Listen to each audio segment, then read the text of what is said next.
اب آپ کہیں گے یہ فجر کی کیا خاص بات ہے؟ سب لوگ صبح چلا رہے نا. حیرت یہ ہے جن مذہب میں صبح اٹھنے کی تعلیم نہیں وہ مذہب کے لوگ صبح اٹھ رہے ہیں، اور جس مذہب میں فجر کا حکم ہے الصلاۃ خیر من النوم کی صدا ہے، وہ مذہب کے لوگ 3 بجے رات تک کے ہوٹلوں پہ بیٹھ کر کے کرسیاں توڑتے ہیں. 2 بجے رات تک کے مسلمانوں کے محلوں میں دیکھ لو کب شب کرتے ہوں گے، ایسی ہاکتے ہوں گے. 3-4 بجے جا کر کے سوئیں گے اور 12-1 بجے تک کے اٹھیں گے. یہی ہے. کیسے ترقی ہوگی؟ کیسے ترقی ہوگی؟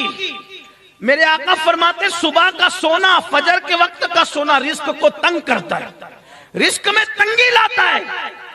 اپنا نقصان مت کرو، ہوش کے ناخن لو. احمد آباد والو، آپ بڑے بڑے خطیبوں کو سنتے ہیں، میں کوئی خطیب نہیں، لیکن ایک فقیر غوث پاک کی چوکھٹ کا آپ کے دروازے پر صدا لگانے آیا ہو. اللہ والو، اللہ کی طرف آ جاؤ، اللہ کے بندو اللہ کی طرف آ جاؤ، ورنہ یاد رکھنا اللہ جس پہ روزی تنگ کر دیتا ہے اس کی روزی کو کوئی کشادہ نہیں کر سکتا.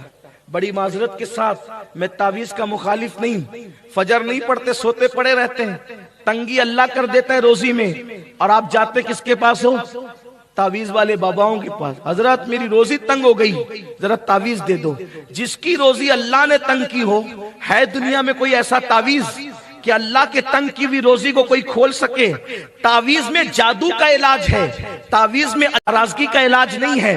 اللہ کی ناراضگی کیسے ختم ہوگی؟ جب تیری نماز نہ پڑھنے پہ اللہ نے ناراض ہو کے روزی تنگ کی ہے، تب اس کا علاج کیا ہے؟ نماز پڑھ، نبی کی آنکھوں کو ٹھنڈک دے، پھر اللہ تیرے گھر میں ٹھنڈک عطا کرے گا.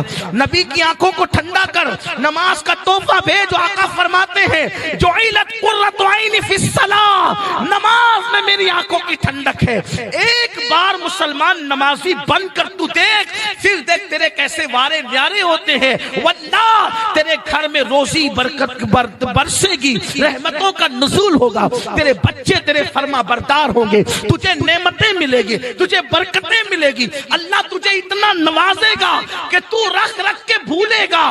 کیوں؟ اس لیے کہ میرے نبی نے فرمایا جب اذان ہوتی ہے تو روئے زمین کی ساری دولت سمیٹ کر مسجد میں لائی جاتی ہے. جو مسجد میں آتے ہیں اللہ ان کو روزی بھی دیتا ہے، روزی میں برکت بھی دیتا ہے. جو مسجد میں نہیں آتے وہ رزاق ہے، روزی تو دیتا ہے مگر برکت نہیں دیتا.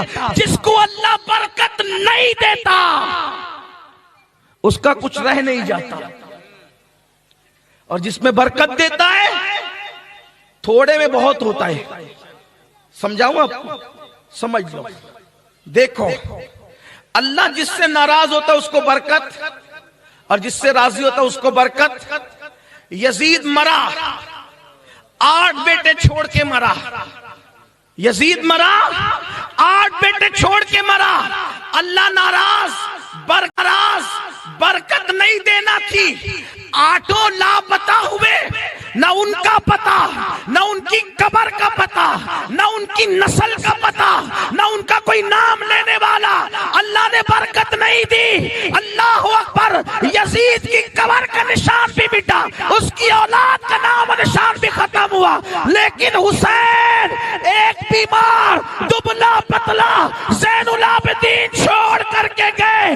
اللہ راضی تھا، ایسی برکت دی کہ کربلا سے لے کر احمد آباد تک کے دیکھو حسین کے بیٹوں کی ایک قطار نظر آ رہی ہے.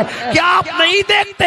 ایک زین العابدین میں برکت دی، باقر اسی سے آئے، جعفر صادق اسی سے آئے، موسیٰ کاظم اسی سے آئے، علی رضا اسی سے آئے، حضرت تقی اسی سے آئے، حضرت نقی اسی سے آئے، حسن عسکری اسی سے آئے، بغداد کے جیلانی اسی سے آئے، اجمیر کے خواجہ اسی سے آئے، احمد آباد کے شاہ عالم اسی سے آئے، سرکار قطب عالم اسی سے آئے. دیکھو اللہ نے برکت دی. ایک چھوڑا تھا، ایک میں برکت کتنی. اللہ برکت دے تو قیامت تک کوئی ختم نہیں کر، حکومت بھی ختم نہیں کر پائے. اللہ برکت دے تو حکومتیں بھی ختم نہیں. کتنا مٹانے کی کوشش کی حکومتوں نے، حکومتیں ختم ہو گئی، آل حسین ختم نہ ہو. برکت اللہ نے دی، برکت اللہ نے دی. پتا چلا اگر عالم برکت دے عالم برکت دے تو حکومتیں بھی ختم نہیں کر سکتی. حسین نے سجدے میں سر دیا تو اللہ نے عالم برکت دی. تم سجدوں کے پابند بن جاؤ, اللہ تمہاری مال میں بھی برکت دے گا, تمہاری حال میں بھی برکت دے گا. آپ کہیں گے کیا مال ملتا ہے؟ مال ملتا ہے. میں کہتا ہوں نادان, اپنے نبی کا فرمان پڑھ. اللہ کے رسول نے فرمایا جب بندہ سجدہ کرتا ہے تو خدا اور بندے کے درمیان کے سارے پردے ہٹا دیے جاتے ہیں. ارے جب سجدے میں خدا مل جاتا ہے تو کائنات کی کون سی نعمت نہیں مل سکتی. جو سجدے میں خدا ملتا ہے کیا نہیں مل سکتا. آؤ سجدے کے پابند بنو, غلطی نہ کرو. رات میں کوئی کام نہیں ہے تو جلدی سو, صبح کو جلدی اٹھو. مجبوری ہے دیر سے سوتے, چلو دیر سے سو, لیکن جلدی اٹھو.